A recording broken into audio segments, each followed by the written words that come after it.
Salah satu makanan kering yang sering ada di toples di saat Lebaran Sumatera Barat, kue arai Pinang yang disebut ladu oleh orang Pariaman. Kampung Perak, Kota Pariaman, Sumatera Barat, salah satu pusat makanan kering ini.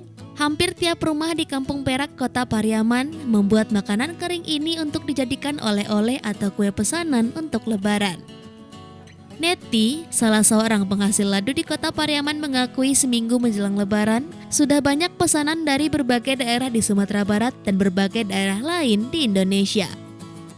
Untuk saat ini, ladu yang dihasilkan Kota Pariaman itu sudah ada 2 rasa, yaitu original dan rasa sala.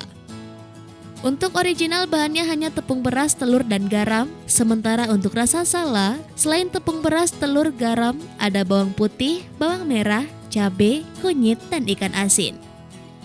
Banyak warga yang mencari ladu di Kampung Perak, Kota Pariaman itu tidak terlepas rasanya yang enak dan renyah saat digigit.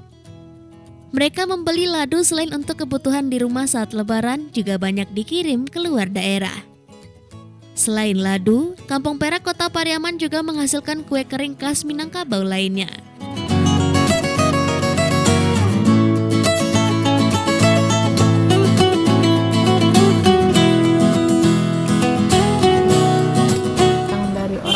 Itu udah dari tahun 90-an, tapi saya yang berpindah ke tangan saya sendiri itu baru sekitar 4 tahun, 2018. Kenapa ladu itu?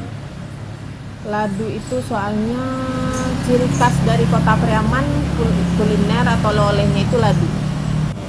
Ya, itu ciri khas di Pariaman. Kalau oleh-oleh, dan sekarang ada 2 rasa, ada yang original, ada yang salah. Bahannya dari mana? Komposisi bahannya itu, bahan utamanya dari tepung beras.